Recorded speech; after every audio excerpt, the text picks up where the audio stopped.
Cardinalis cardinalis, known most commonly as the northern cardinal. It is a widespread and common bird, and a favorite of many. Despite being such a common and noticeable neighbor to us, many admirers would be shocked by the amazing and complex lives cardinals secretly live in the trees above our heads. Join us as we discuss what northern cardinals get up to when we're not looking. What do they eat? How do they raise their young? Why are the males and females different colors? Why is this cardinal bald? And more. So let's get to it. The northern cardinal can be found approximately here, primarily in the east of the United States and Mexico, as well as some other areas to which it has been introduced, like Southern California and even Hawaii. Because they tend to do all right around humans, their range is actually slowly expanding, in particular to the north and west. It is often found in woodlands, especially on the edges, shrublands, and wetlands. They have adapted well to coexistence with humans and are easily found in the suburbs. The vibrant red plumage for which the cardinal is famous is unique to the male. Males also have a stark black mask on their faces.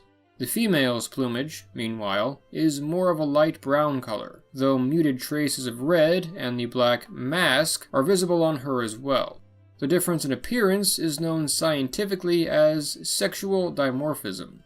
Apart from that, both sexes have a crest atop their heads and relatively large beaks, the latter trait actually being the namesake for a cousin of the cardinal, the grosbeak.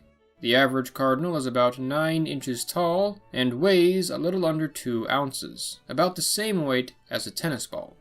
The name cardinal was given to these birds by European explorers, who were reminded of high-ranking officials in the Catholic Church called cardinals, who donned red attire with pointed hats.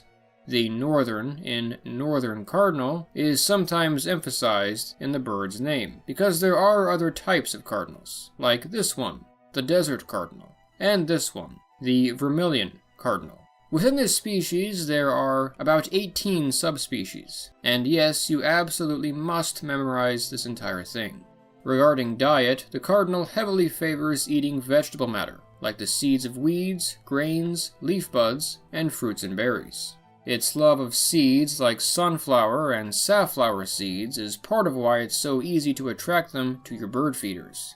Adult cardinals additionally eat things like insects on occasion, while the young are almost exclusively fed insects. Cardinals are also themselves food to other animals, like cats, dogs, birds of prey, and your weird cousin. Meanwhile, animals like snakes and squirrels will often go for their eggs. As you may have noticed on your Christmas cards, cardinals are not migratory birds, and instead stay to tough it out through the northern winters. In fact, they generally remain within a mile of their birthplace throughout their lives. During winter, cardinals rely on their feathers to survive the cold. They become less picky about their diets and more social, gathering into flocks. When spring arrives, however, they, especially the males, become less tolerant of each other's presence. This is because it is the beginning of mating season. When spring arrives, the cardinal immediately sets off to find a mate. The male must succeed in impressing the female, and has various ways of demonstrating his quality as a mate. The first is with his plumage. A colorful red plumage, derived from his diet, is often a sign of health and virility, though some research demonstrates that the correlation between male brightness and fitness is complicated and may vary between urban and rural areas. By the way, very rarely, cardinals may be yellow in appearance.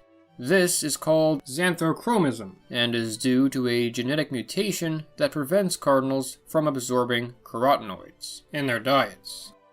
As the ladies of many species will tell you, though, it comes down to more than just looks. The ears of birds are fine-tuned to the calls of their species, detecting things in bird songs that human ears cannot.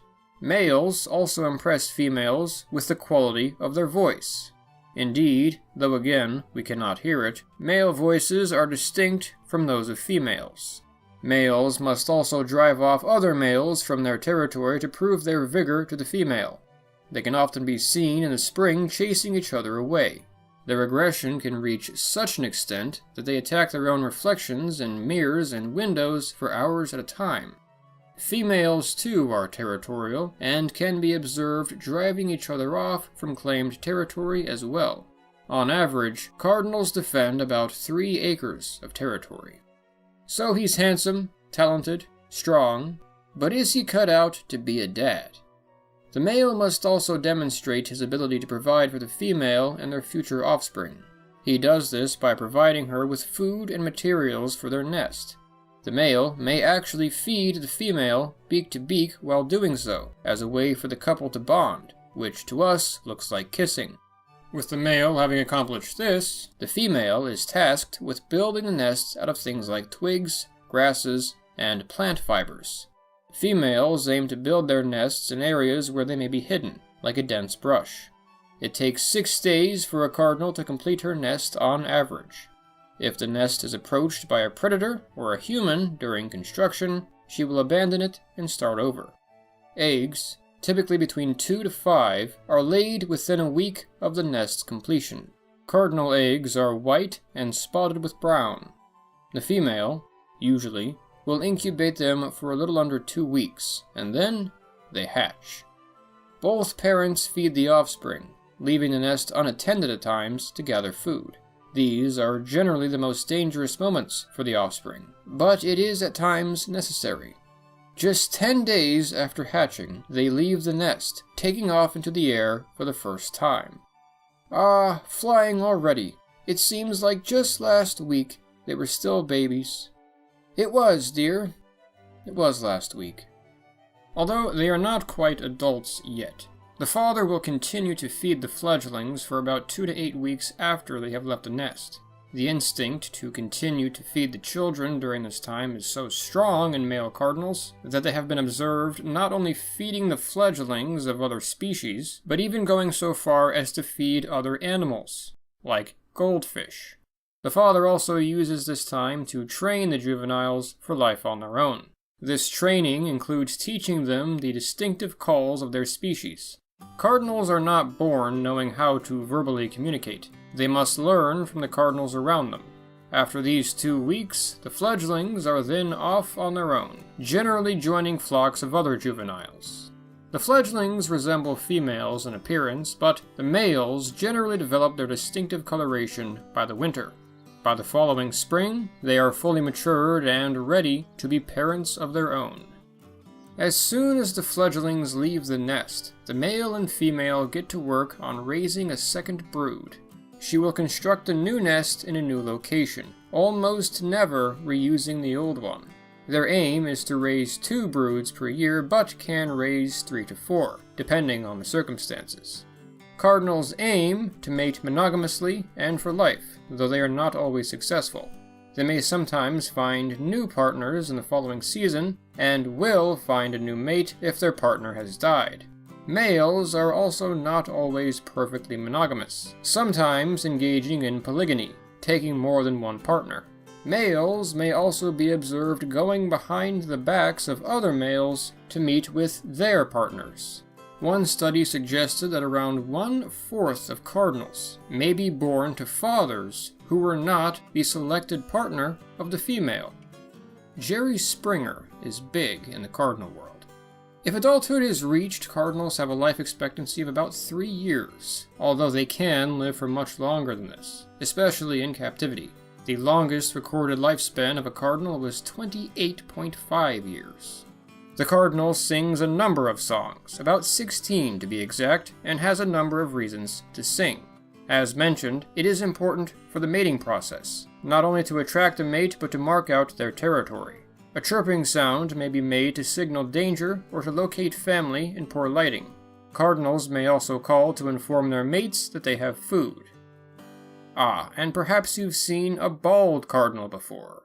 What's happened to them?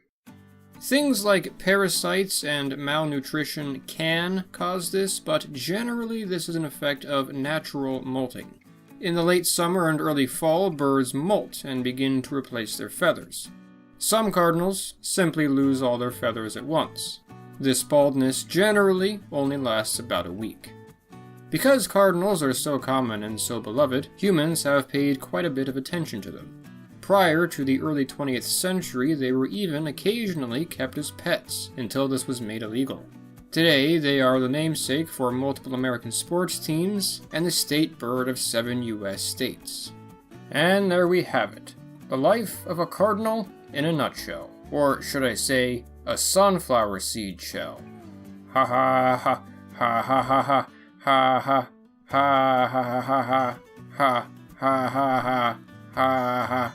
Ha ha ha. I hope you enjoyed this video. If so, I invite you to come check out the rest of Lucinox and to subscribe for more videos like this in the future. Thank you for watching.